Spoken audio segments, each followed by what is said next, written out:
આ કોઈ ધાર્મિક કાર્યક્રમને બદલે અંધશ્રદ્ધાનો મહાકુંભ નો કાર્યક્રમ છે એ રાજકોટમાં યોજાશે. એ આપણા કમનસીબ છે. બાબા ધાર્મિક પ્રચાર કરે એમાં અમને ક્યાં વાંધો છે? આ તો જે પેલો પરચીનો દરબાર લગાડે છે અને એનાથી જે અંધશ્રદ્ધા ફેલાય છે એની સામે અમને વાંધો છે. લાવો કોઈ પણ ઢોંગીને કે કોઈ પણ પ્રકારના એવા ધતિંગ કરવા વાળાને મારી પાસે કરે મારી ઉપર. કાયદે આઝમ તરીકે પ્રખ્યાત એવા રાજકોટના જાણીતા ધારાશાસ્ત્રી પરસોત્તમ પીપળિયાએ આ ચોંકાવનારું નિવેદન કરીને બાબા બાગેશ્વર ધામ વાળા ધીરેન્દ્ર શાસ્ત્રીની કથાનો જોરદાર વિરોધ કર્યો છે. આજે વાત આપણે એ કરવી છે કે આ રીતે ધીરેન્દ્ર શાસ્ત્રીની કથાનો વિરોધ કેમ થઈ રહ્યો છે. 5-7 જૂન યોજાનાર બાબા બાગેશ્વર ધામની આ હનુમાન કથા જે છે એ કથા સાંભળવા કરતા લોકો આ પરચીના દરબારમાં વધારે રસ લઈ રહ્યા હોય એવું લાગી રહ્યું છે. ત્યારે આવો જાણીએ કે આ પરસોત્તમ પીપળિયા સહિતના જે લોકો, વિજ્ઞાન જાથા વાળા સહિતના જે લોકો વિરોધ કરી રહ્યા છે, કેમ વિરોધ કરી રહ્યા છે. નમસ્કાર, હું છું કુમાર, આપ જોઈ રહ્યા છો ઇવનિંગ પોસ્ટ ન્યૂઝ. તો બાગેશ્વર ધામના શાસ્ત્રી ધીરેન્દ્ર જે છે એમનું જે કાંઈ વક્તવ્યો છે એ મોટા ભાગે કથા કરતા એ જે પરચીનો દરબાર યોજે છે એ દરબારની અંદર એ કાગળ અને પેન લઈને બેસે છે અને જે લોકો પ્રશ્ન પૂછે છે એ પ્રશ્નનું કારણ, નિવારણ અને એ બધું જે બતાવે છે એનાથી જેને એમ થાય છે કે ભાઈ મારા પ્રશ્નનો ઉકેલ કદાચ બાબા કાઢી દે અને હું આમાંથી જો એમને નીકળી જાઉં તો મને રાહત થઈ જાય. વર્ષો પહેલા પણ રાજકોટમાં આવ્યા ત્યારે પણ જે અત્યારે જે લોકોએ આ બાબતે વિરોધનો સૂર વ્યક્ત કર્યો છે એ જ લોકોએ એ વખતે પણ વિરોધ કર્યો હતો અને ત્યારે પણ જે છે એ આ મામલે બગડાટી બોલી ગઈ હતી. તેમ છતાંય બધા કાર્યક્રમ થયા હતા. પણ આજે જયારે પાટીદાર અગ્રણી અને કાયદે આઝમ કહેવાતા પરસોત્તમ પીપળિયાએ આ મામલે ચોંકાવનારા જે છે એ નિવેદન કર્યા છે. સાંભળો પરસોત્તમ પીપળિયાએ શું કીધું. બાગેશ્વર ધામના ધીરેન્દ્ર શાસ્ત્રીજી છે, તેઓ ધાર્મિક કાર્ય કરે એની સામે કોઈ વાંધો નથી, અગાઉ પણ વાંધો ન હતો. માત્ર ને માત્ર જે અંધશ્રદ્ધા ફેલાવે છે એ અંધશ્રદ્ધા સામે વાંધો છે અને એનો વિરોધ થવો જોઈએ અને વિરોધ થઈ રહ્યો છે. કારણ કે લોકોને અંધશ્રદ્ધામાં રાખીને તેનો ગેરલાભ લેવો એ પણ ગેરકાયદેસર છે. પરંતુ કેટલાક સંગઠનો પ્રેરિત આવા કાર્ય થાય છે અને લોકોને અંધશ્રદ્ધા તરફ તે દોરી જાય છે. તે ચિંતાનો વિષય છે. આવું થવું ન જોઈએ. ને અંધશ્રદ્ધાનો મહાકુંભ કહી શકાશે. આ કોઈ ધાર્મિક કાર્યક્રમને બદલે અંધશ્રદ્ધાનો મહાકુંભ નો કાર્યક્રમ છે એ રાજકોટમાં યોજાશે. એ આપણા કમનસીબ છે. આપણે એને રોકી શકતા નથી. આનાથી બચવા માટે કાયદો કરવામાં આવેલ છે, પણ કાયદાની અમલવારી કરવાવાળા કોણ? પ્રશાસકો છે. પ્રશાસકો છે એ રાજકીય દબાણ હેઠળ કાયદાની અમલવારી કરતા નથી. કારણ કે અહીંયા મતનો પ્રશ્ન આવે છે. આવા લોકો સામે સખ્તાઈથી પગલાં લેવા જોઈએ. આવા લોકો સામે કાયદેસરની કાર્યવાહી કરવી જોઈએ અને આવી અંધશ્રદ્ધાઓ ફેલાવતા બંધ થાય તેવું આયોજન કરવું જોઈએ. દિન પ્રતિદિન પ્રજાને અંધશ્રદ્ધામાં ધકેલાતી જાય છે. જે અંધશ્રદ્ધામાંથી બહાર લાવવાનું સરકારનું કાર્ય છે એ કાર્ય કરવામાં સરકાર નિષ્ફળતા દાખવે છે અને ઈરાદાપૂર્વકની ગુનાહિત નિષ્ફળતા દાખવે છે. કે સરકાર છે એ મૌન રહીને એને પ્રોત્સાહન કરે છે. ભલે એને ડાયરેક્ટલી પ્રોત્સાહન ન કરે પણ સરકારે મૌન રહેવું ન જોઈએ. આવા બધા જે બાબાઓ તાઇફાઓ કરતા હોય છે, તાઇફાઓ કરતાં પણ અંધશ્રદ્ધા ફેલાવવાના જે કુંભમેળાઓ લગાવતા હોય છે એને રોકવા જોઈએ. પણ એ રોકવામાં સરકાર ક્યાંક ને ક્યાંક મતનું રાજકારણ આવવાથી તેઓ આ બાબતને અમલવારી કરી શકતા નથી. જો મિત્રો પરસોત્તમ પીપરિયા સ્પષ્ટ કહી રહ્યા છે કે કથાનો ઉદ્દેશ ધાર્મિક પ્રચાર જે છે એ થાય, લોકોની અંદર ધર્મ પ્રત્યે ભાવના વધે, સહિષ્ણુતા વધે, ભાઈચારો વધે. ઠીક છે, આવી અનેક કથાઓ રાજકોટમાં અગાઉ થઈ ગઈ છે, છતાં પણ જે કાંઈ ભાઈચારો ને આ બધી વસ્તુ જે છે એ બધું કથાના સમય પૂરતું અથવા તો કથાના દિવસોમાં જ જે છે સ્થળ ઉપર બેઠા હોય ત્યારે લોકો સાંભળે છે, અનુસરણ કરતા નથી. પરસોત્તમ પીપરિયાનું કહેવાનું સ્પષ્ટ છે કે ભાઈ આ જે કથા બાદના જે આ લોક દરબાર, એવો જે કઈ એનો દિવ્ય દરબાર કે આવા કઈક નામ છે, એવા દરબાર કરીને જે પરચી ખોલાવવા માટેની જે લોકોની આંધળી દોટ છે, આ જે અંધશ્રદ્ધા ફેલાવવાનું કૃત્ય ધીરેન્દ્ર શાસ્ત્રી કરી રહ્યા છે. ધીરેન્દ્ર શાસ્ત્રીને આ આખી જે કથાને એને એમ કીધું છે કે આ અંધશ્રદ્ધાનો મહાકુંભ છે. સાંભળો. કાંઈ ચમત્કાર તાંત્રિક કાંઈ નથી હોતું. તમે કોઈ પણ ભૂવો હોય, કોઈ પણ ચમત્કારિક બાબા હોય, કોઈ પણ અઘોરી હોય, એને મારી પાસે લેવો, મારી ઉપર મેલી વિધિ અજમાવે, હું આવવા તૈયાર છું. આ બધું ડીંડક છે.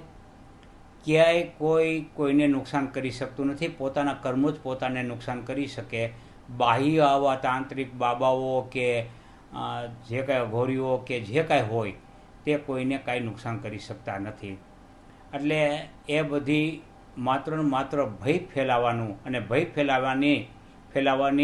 ફેલાવીને જે અસરગ્રસ્તો છે એનો લાભ લેવાનો હોય છે. આપ જાણો છો કે આવા અસરગ્રસ્તોના લાભ અનેક પ્રકારે લેવાય છે. શારીરિક શોષણ કરીને લેવાય છે, આર્થિક શોષણ કરીને લેવાય છે. એટલું જ નહીં, કમળ પૂજા થાય છે, એ પણ આની આડઅસરો છે. એટલે આવી આડઅસરો દિન પ્રતિદિન વધતી જાય છે, ચિંતાનો વિષય છે. અંધશ્રદ્ધાનો મહાકુંભ કીધો છે. મહાકુંભ એટલા માટે કીધો છે કે જેમ કુંભની અંદર હજારો લાખો લોકો જે જાય છે, એમ આ જે છે આ અંધશ્રદ્ધા તરફ લોકો દોરવાય છે. અરે ભાઈ, કોઈની પાસે તમારા દુઃખ દર્દનો ઈલાજ નથી. આ તમે ધર્મના શરણે જાઓ છો, ધર્મનું જીવન જીવો છો, તો એ અલગ વસ્તુ છે. પણ ધર્મની આડમાં જે આવા લોક દરબાર કરીને જે રીતનું આખું ધીરેન્દ્ર શાસ્ત્રી પ્રખ્યાત થયા છે, એના લોક દરબારમાં જે લોકો પછી આ અંધશ્રદ્ધાનો ભોગ બને છે ને, આનાથી લોકોના એક જેને કહી શકાય કે ભગવાન પ્રત્યેની શ્રદ્ધા અને ટૂંકા ગાળે ભગવાનને બાયપાસ કરીને જે રીતે આ ચિઠ્ઠીમાંથી પોતાના દુઃખ દર્દનો ઈલાજ શોધવા તરફ માણસનું મન વળે, એ અંધશ્રદ્ધા. પરસોત્તમ પીપરિયાએ આ બાબતે અગાઉ પણ અનેક પ્રકારના ચોંકાવનારા નિવેદનો કર્યા છે. રાજ્યના મુખ્યમંત્રી, વડાપ્રધાન કે કોઈ પણ સાંપ્રત સમસ્યા કે એના પાટીદાર સમાજના પ્રશ્ને પણ એને બેબાક, જેને કહેવાય ને, એ શું કરે છે, એવી તીખી મસ્ત પ્રકારની ટકોર કરે છે, ચીટિયા ભરે છે, મરચા લગાડે છે. આ કાયદે આઝમ કહેવાતા પરસોત્તમ પીપરિયા જે છે એ કોઈ પણ મામલે જયારે કોઈ પણ પ્રકારની, જેને કહેવાય ને, અણી કાઢવાની, તો એ મુદ્દા ઉપર એ અણી એવી શાર્પ કાઢે છે કે જેથી કરીને આખો મામલે લોકોનું ધ્યાન જાય. રાજકોટની કમનસીબી છે કે રોડ, રસ્તા, શિક્ષણ, આરોગ્ય કે કાયદો વ્યવસ્થા બાબતે કહેવાતા ચિંતકો, બુદ્ધિજીવોએ ક્યારે કોઈ પણ પ્રકારની પ્રેસ કોન્ફરન્સ કરી નથી કે એવા નિવેદનો કર્યા નથી કે લોક જાગૃતિ કેળવી નથી. હા, સેલિબ્રિટીઝ હોય કે કોઈ સેલિબ્રિટીઝને લગતી કોઈ પણ બાબત હોય, એમાં પોતાના મોકળા મને વાણી સ્વતંત્રતાનો ભરપૂર ઉપયોગ કરી નાખે છે અને લોકો જે છે એમાં મજા લે છે. જો કે અને સમાજનું પણ આવું છે કે સમાજને પણ આવું મધ મીઠું કે ચટપટું જે છે એ જોવું છે, સાંભળવું છે અને ભૂલી જવું છે. અને એટલા માટે જ આવા બધા જે છે એ વિજ્ઞાન જાથા વાળા કે છે એમ કે ભાઈ આ એક અંધશ્રદ્ધા છે અને આની વિરુદ્ધ કાયદેસર કાર્યવાહી થવી જોઈએ. પરંતુ જ્યારે એ કથાનું આયોજન થશે કે આવું ચાલતું હશે, ત્યારે કોઈ પણ દેખાતા નથી.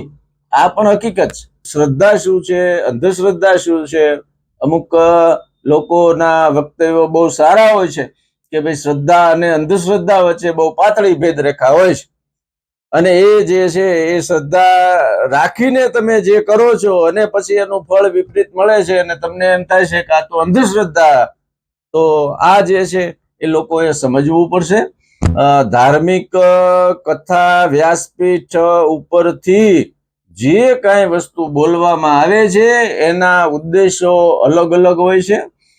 જેમ કે હમણાં જ જિજ્ઞેશ દાદા રાધે રાધે જે રીતે ભગવાન શ્રી રામ અને સીતા માતાજી વિશેના જે કાંઈ વાણી વિલાસ એના વ્યાસપીઠ ઉપરથી કરેલો એ બાબતે ઉહાપો મચી ગયો, અને એમણે જે રીતે સોશિયલ મીડિયામાં જાહેરમાં દિલગીરી વ્યક્ત કરી, પણ એક જેને કહેવાય ને કે આ બધી વસ્તુ એવી છે કે એક વિશાળ વર્ગ જ્યારે તમારી સામે બેઠો છે અને જ્યારે તમને એમ લાગે છે કે હવે કમ્પ્લીટ કમાન્ડ છે, ત્યારે જે ભગવાનના ચરિત્રો તમે વાંચો છો, એની લીલાઓ વાંચો છો, એ વાંચતા વાંચતા પોતે ઓવરટેક કરીને પોતે જ જે છે મહાજ્ઞાની છે એવું જ્ઞાન પીરસવા માંડે છે. આ અગાઉ પણ એવા ઘણા ધાર્મિક કથાકારો જે છે એમણે પોતાનું જ્ઞાન પ્રદર્શિત કરેલું કે આપણા મહાન પુસ્તકો જે છે, મહાન ગ્રંથો જે છે તે એની ચોપડી વાળીને મૂકી દે અને પોતાનું જ્ઞાન પીરસવાનું ચાલુ કરેલું, અને પાછા સમાજે એમને પાછા પાટે લાવી દીધેલા. ખેર, આ બધી ધાર્મિક અને શ્રદ્ધા અંધશ્રદ્ધાની આ વાતોની અંદર અત્યારે તો એવું લાગે છે કે ધીમે ધીમે સાધુ સંતો, કહેવાતા ચિંતકો, વિજ્ઞાન જાથા બધા જે છે એ વિરોધમાં કૂદી પડશે અને એક પ્રકારની પબ્લિસિટી ઓટોમેટિક થશે. 5-6-7 નો કાર્યક્રમ થશે જ.